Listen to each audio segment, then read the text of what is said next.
Okay, so where do I start? Let's start with the concept. This is the second Venom vs. Spider-Man diorama from the studio. The first one was a major success and since has ×3 or ×4 its value. So the hype for this piece is massive. Thanks to the success of the first one and of course, Venom's massive and heavy wings. I think it's the main selling point of the statue since it's the first of its kind. The concept is a null-possessed Venom pinning down a defeated Miles Morales Spider-Man. The statue does come with 3 alternative portraits and a portrait stand and a wing stand. To be completely honest, it's like you are having 2 statues with this thanks to the very massive big portrait stand that it comes with. So both Venom and Spider-Man are on top of a building surrounded with lots of gargoyles. Symbiote veins scattered all around the base. The exclusive version does have a Miles Morales stand where you can display Miles here and remove him from the main statue and substitute it with a gargoyle head. So moving on to the sculpt. This statue is packed with details and textures. I don't think there's an area in the statue that doesn't have one. Venom is quite muscular with lots of exaggerated muscles, but I do like that and prefer that compared to a normal looking Venom. Venom has also tons of veins all throughout his body and even more textures. The sculpt on his teeth are second to none, and as for Miles, he has a typical teenager anatomy. Definitely lots of details and textures on his suit, although he is just a secondary character in this statue. His eyes is also bleeding, one of the lenses on his mask is crashed, lots of hole on Spider-Man's costume all throughout, and blood's dripping.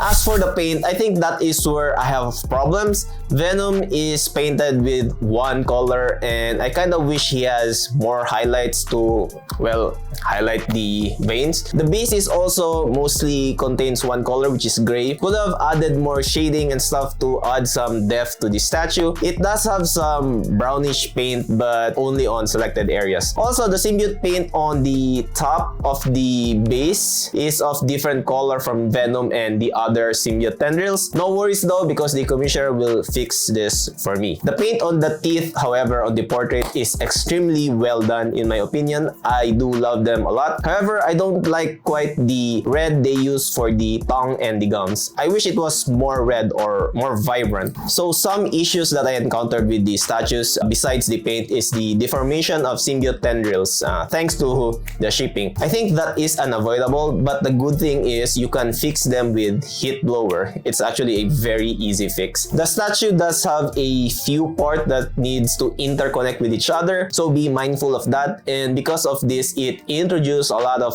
micro seams to the statue. If only the paint was even more darker, it would have been not visible, but since Venom and the tendrils isn't as dark as I want him to be, so they are quite visible. Even though this statue comes with a lot of parts, it was actually quite easy to install, but it did introduce some undesirable gaps. And speaking of seams, might as well mention the seam on Venom's back in case you don't use these massive wings. So if you don't have the space to display Venom with the wings, you can do so and use the plugs right here. The seam, however, is very usable if you do use these plugs.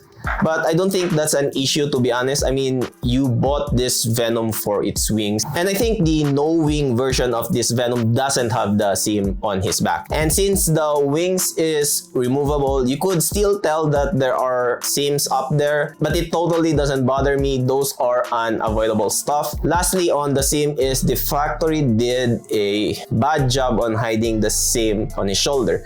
The body and arms are obviously printed separately, but they could have done a way better job with this. Next are the magnets. Some of my gargoyle heads have weak magnets. An easy fix was to add some blue tack to them. Once positioned properly, should be no problem. I don't think that the gargoyle head will fall even with the weak magnets. I know because I've tried. Lastly is my Venom came with a few broken stuff. First is the nail on his right foot, and the second second one is this part on the wing on his left side. It would not have been an issue since I can just super glue those. However, I can't find them in the box. And since I am getting this painted, might as well have those custom sculpted by the painter. Overall, very ambitious project, I gotta say. And because of that, it came with some flaws. I think those flaws are unavoidable and I could definitely live with them. It's not a total deal breaker for me since the statue does command a lot of presence and definitely gets your attentions if you see it. I do like it a lot, but I will most likely address the issues I mentioned with my painter. The wings is massive, there's no hiding that. I don't think that's an issue but a feature since you bought the statue knowing that those wings will be there. But having the portrait stand could be an issue due to it taking a lot of space. It's like a whole statue of its own. Plus, if you have the exclusive version and you will have this extra Miles Morales base that you will most likely not be using, since why would you display the statue without Miles on the base? Am I right? Anyway, let me know in the comments below on what you guys think of this Venom. I definitely would love to hear your thoughts on this statue. This is Carl and see you in the next one.